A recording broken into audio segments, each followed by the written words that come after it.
masalah budaya. Kalau terkenal di Assalamualaikum warahmatullahi wabarakatuh, sahabat semua. Semoga pada sore hari ini kita semua mendapatkan sesuatu nikmat yang tidak pernah terhingga, yaitu kita selalu bahagia dalam setiap bentuk apapun.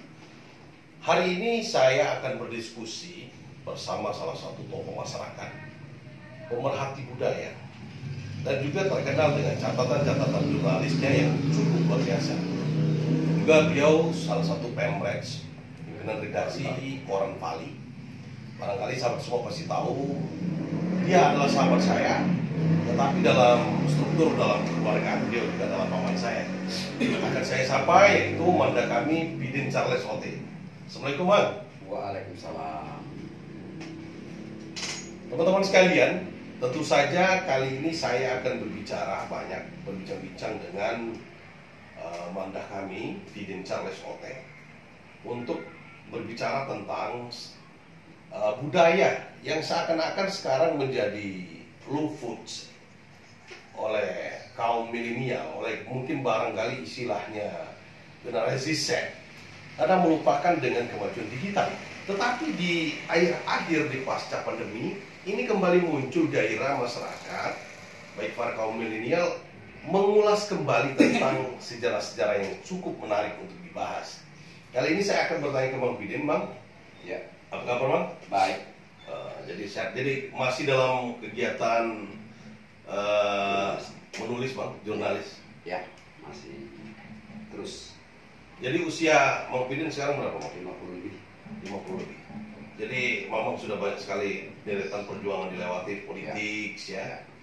Mungkin juga entrepreneur, pengusaha dan sebagainya. Tapi sepertinya Mamang lebih nyaman menikmati sebagai seorang jurnalis menulis. Apakah ada nilai kebahagiaan tersendiri, Bang? Saya pertama akan saya jelaskan bahwa keberhasilan tertinggi dari seorang jurnalis itu adalah pada saat dia bisa merubah keputusan yang semestinya dilakukan misalnya oleh pemerintah ataupun oleh pihak-pihak yang punya kepentingan, tetapi dirubah oleh jurnalis dengan ide dan tulisannya. Itu jarang bisa dilakukan oleh masyarakat biasa, tetapi oleh jurnalis bisa. Artinya dia bisa menyangkal segala dengan kemampuan dia sebagai jurnalis, dia bisa melakukan koreksi dengan keputusan pemerintah, bahkan dengan bupati pun bisa. Artinya sebenarnya kemerdekaan yang sebenarnya itu ada pada jurnalis, Bang. Ya, saya pikir pada sekarang kita dalam kondisi merdeka. Sebenarnya kemerdekaan yang dimaksud dalam jurnal itu adalah kemerdekaan mengungkapkan apa yang ada dalam otak untuk disampaikan kepada masyarakat umum dengan tata krama dan tetap ada etika. Ya, etika dalam bahasa medianya itu kode etik jurnalistik. Jadi tetap ada koridor kode etik ya, jurnalistik. Jadi bebas boleh, tetapi tetap ada kode etik. Nah, ya, betul. Nah, Bang, saya lihat kawan-kawan jurnalis ini sebenarnya orang-orang seni, Bang. Ya, betul. Karena menulis itu ada bagian dari seni, ya. Dan tulisan bahasa-bahasa filsafat yang ditulis kadang-kadang di media online, di koran, ya. Itu kan mengandung makna yang satu tulisan bisa sampai puluhan makna yang tersirat yang bisa kita jabarkan seperti itu. Jadi saya kira kawan-kawan jurnalis itu kan seorang orang seniman yang tingkat tinggi itu, Bang. Ya, jadi salah satu jurnalis itu adalah pertama menginformasikan, tapi di dalamnya juga ada tanggung jawab pendidikan, hiburan, ya. Jadi informasi, pendidikan dan hiburan. Tetap ada hiburan. Ya, jadi mereka itu menginformasikan misalnya suatu kejadian dengan tanggung jawab, juga ada tanggung jawab sosial. Maka itu disebut tadi kode etik jurnalistik. Artinya wartawan itu juga bertanggung jawab pada kemasyarakatan, pada strata sosial. Artinya mereka juga bertanggung jawab. Nah, ada hal yang menarik. Ini saya melihat teman-teman barangkali jurnalis nasional lah, seperti Bung Ilyas, Karni Ilyas, kan di LSI. Mereka seperti tetap enjoy dan tidak mudah terpacu sebuah konflik debat gitu. Itu ada teknisnya atau memang menjiwai bahwa seorang jurnalis itu tidak boleh baper tuh? Iya, jadi setiap manusia itu kan ada pemikiran, ada apa prinsip. Tetapi kita juga harus menghargai apapun pendapat orang lain. Kita harus hargai walaupun seandainya pendapat tersebut bertentangan dengan. Tetapi seorang jurnalis juga harus bisa mengartikan maksud dan tujuan yang disampaikan oleh narasumbernya untuk disampaikan kepada masyarakat, bahwa maksudnya seperti ini. Nah, maksud saya tidak memprovokasi, begitu maksudnya. Balance lah, gitu. Iya. Berimbang. Gitu. Iya. Karena pendapat tadi kan hak mereka untuk berpendapat bahwa si A kurang baik, apa si A baik, itu kan hak mereka. Nah, saya ada hal yang menarik dari Mang Pidin. Saya salah satu orang yang suka membaca tulisan Mang Pidin di Mahadaya online, ya, di koran Pali. Nah, Mang Pidin, saya pernah membaca selalu setiap terbitnya koran Pali yang dibuat oleh Mang Pidin, pasti ada unsur budaya yang Mang Pidin angkat. Gitu. Ya. Salah satunya saya pernah membaca tentang Putri Ayu, orang silam. Ya. Nah, ini kan bahasanya berhubungan kental sekali dengan budaya, khususnya di Kabupaten Pali ini tentang Candi Bumi Ayu. Ya. Itu menarik sekali, Bang. Jadi sebelum saya banyak bertanya tentang Putri Silam ini, bisa Mamang jelaskan masuk tulisan Mamang tentang Putri Ayu yang silam itu bagaimana, Bang?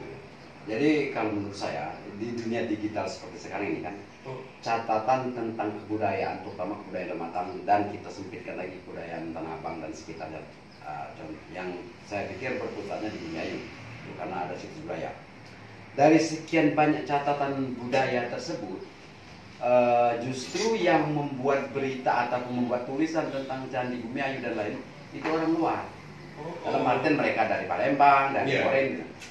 Saya pikir tentunya yang lebih mengetahui atau memahami kan orang Lematang mestinya. Karena mereka hidup di sekitar situ, di sekitar yang bersentuhan langsung. Iya, bersentuhan langsung. Contoh cerita Putri Ayu orang silam. Putri orang silam itu sebenarnya sudah didaftarkan, dipatenkan dalam ini oleh Kabupaten Morenim dan sudah dibukukan dan merupakan suatu produk Kabupaten Morenim. Ya memang sebelumnya kita orang Morenim kan. Ya, 7 tahun yang lalu kita masih Kabupaten Morenim. Sampai sekarang paling tidak ada masuk catatan sejarah atau cerita rakyat ataupun cerita yang banyak sekali budaya-budaya kita yang tidak tercatat. Oleh karena itu saya sebagai warga Lematang dan juga pemerhati dan juga model sebuah pelaku, saya sangat prihatin.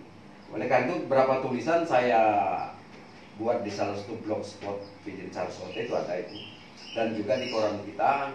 Harapan saya dari tulis-tulisan tersebut bisa mengingatkan kaula muda yang membangkitkan semangat kaum milenial lah. Iya, bahwa ini loh cerita dari rakyat Lematang dan sekitarnya. Dan baru-baru ini kan ada orang yang buat video, berarti dan itu masuk ada apa? Profitnya kan. Iya, nanti semangat mereka sudah muncul gitu. Jadi, nah yang inilah yang perlu digali oleh anak muda. Saya lihat catatan-catatan Tanah Abang tidak ada ya? Di situs atau tidak ada. Ini yang kita sayangkan. Tetapi harapan saya ke depan itu ada misalnya cerita tentang rakyat, cerita tentang budaya maupun kekayaan alam di Lematang dan sekitarnya, terutama Lematang Ilir. Luar biasa sekali. Jadi Putri Ayu Silam ini adalah salah satu tokoh perempuan cantik gitu ya? Ya, cerita Ayu orang silam ada banyak yang menyebutkan cerita Puyang Silam. Tetapi setelah saya cek dan di beberapa sumber, terutama di Partotua Kecamatan Tanah Abang dan sekitarnya, memang cerita ini diyakini masyarakat Kecamatan Tanah Abang itu sekitar terjadi tahun abad-abad ke-16an, 17. Sudah masuk Islam tadi? Belum, bukan. Maksud saya sekitar abad ke-13. Saya belum masuk Islam. Karena cerita ini menyisakan seorang putri yang disebut Putri Ayu yang berasal dari kerajaan Sriwijaya. Ya, kita mengambil narasumber dari cerita budaya Morenim pada saat itu. Iya. Menceritakan bahwa ada seorang gadis yang hidup di sekitar abad pertengahan, sekitar 10-an atau 10. seorang putri yang datang dari Palembang dan dibawa oleh raja untuk menempati tanah yang sekarang itu disebut kawasan Candi. Candi Bumi Ayu. Ya. Wah, artinya tanah itu tanahnya Ayu gitu. Ya. Khusus sosial Putri Ayu gitu. Ya, makanya dalam cerita itu disebutkan si abang ini ataupun seorang punggawa dari kerajaan Sriwijaya itu karena keberhasilan dia itu dalam memimpin pertempuran di membela kepentingan Sriwijaya ataupun membesarkan Sriwijaya, diberi penghargaan sebuah wilayah tanah alas pada saat itu di wilayah Tanah Abang dan sekitarnya. Nah, sehingga si abang ini atau si pangeran ini berdiam diri di area situ, membuat pertanian dan sebagainya. Dan sekitar berapa tahun setelah itu dia dipanggil lagi oleh Sriwijaya untuk kembali ke Palembang pada saat itu. Itu dari Tanah Abang itu ada ya, kaitannya dengan ya, Bumi Ayu gitu. Iya. Jadi dalam cerita yang kita rilis itu menyebutkan bahwa yang dimaksud dengan Tanah Abang itu adalah tanahnya milik abang. Abang itu kakak. Iya, abang. Dalam bahasa Melayu kan seorang kakak yang dihormati abang. Bangsawan. Ya, bangsawan. Jadi si abang ini menempati dan dia beranak pinak, lahirlah seorang putri yang disebut Putri Ayu. Itu. Ya, Putri Ayu. Silamnya kan belum kan? Belum. Nah, Putri Ayu. Putri Ayu ini menurut cerita rakyat dari mulut ke mulut itu merupakan seorang negara cantik yang tapi mempunyai perangai yang agak sombong. Kalau bahasa kita lematan bongkak. Mungkin bongkak. Jadi dia ini ini itu ada istilah jejulukan pada masa dulu mengatakan bongkak tanah abang. Mungkin bisa. Putri Ayu itu. Ya, bisa. Jadi cerita Putri Ayu ini yang dirilis pada saat itu oleh Dinas Kebudayaan Kabupaten Morenin bahwa Putri Ayu ini merupakan seorang yang sombong dan karena dia terlahir dari keluarga bangsawan dengan pendidikan di atas rata-rata warga pada saat itu, maka dia berperangai pongah. Dalam cerita selanjutnya disebutkan bahwa ada suatu semacam perayaan merayakan resepsi lah itu ya. Pesta panen. Datanglah seorang pangeran dari kerajaan Sriwijaya meninjau lokasi yang dimaksud mungkin di Bumi Ayu seperti sekarang ini kan. Dalam cerita itu juga disebutkan karena pada saat warga di sekitar akan merayakan tersebut kan melibatkan anak muda. Nah, dan si Putri Ayu ini diajak untuk ikut berpartisipasi dalam kegiatan pesta panen itu. Nah, karena kepongahan atau kesombongan Putri Ayu, dia ini karena dalam proses tari menari itu kan berpasang-pasangan. Si Putri Ayu ini karena dia lahir merasa dari orang bangsawan, anak seorang pangeran dari putri kerajaan, dia agak tidak senang maksudnya bergandengan bergaul atau berbaur dengan bujang ya. Dengan bujang dusun yang pada saat itu. Setelah persidang, bujang dusun ini merasa dilecehkan dan lain-lain. Maksudnya dicemooh di depan, barangkali dibully lah ya. Ya, dibully di depan sesama mereka. Kalau sekarang di Karang Taruna mungkin ya. Nah, setelah proses kejadian itu, akhirnya beberapa orang pemuda berinisiatif untuk mengerjai atau membuli si Putri Ayu. Putri Ayu. Terus dalam proses selanjutnya, Putri Ayu ini terjadilah, datanglah pesta yang direncanakan tersebut. Pada saat itu datanglah seorang pangeran dari negeri Sriwijaya yang khusus ke daerah pedalaman. Mereka pedalaman pada saat itu kan, di Bumi dan sekitarnya. Si putri ini berangan-angan agar dia bisa menggait si pangeran. Si Putri Ayu ini. Barangkali curi perhatian lah. Ya. Tibalah saatnya pada perhatian. Ya. Terus tibalah pada saatnya kan ada kebudayaan warga Lematang itu kan besangge, ya. Yang namanya menghidangkan makanan untuk orang-orang yang dalam mengikuti perayaan. Nah, si bujang yang merasa yang kemarin itu dibully, itu berencana untuk mempermalukan Putri Ayu. Itu kan dalam cerita lain. Ya, terus mereka itu membuat jebakan di belakang, kan malam ceritanya itu kan pada malam saat perayaan. Ya, pada saat malam perayaan di tengah kegelapan orang muda memasang tali agar si Putri terjatuh kan. Terus pada saat giliran si Putri membawa baki berisi kue-kue seperti kue-kue pada zaman dulu kan, mungkin ada juga masih zaman sekarang. Mulai mungkin di atas kepala kan, ya, untuk dihidangkan kepada pangeran. Nah, Putri kesempatan itu dibuatnya agar bisa menarik perhatian sang pangeran.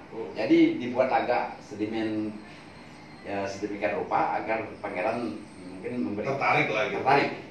Nah, pada saat berlaga-laga itulah, pada saat dia pedang lenggo itulah, kan tali itu sudah dibentangkan oleh para yang berburu tadi, sesama bujangnya kan.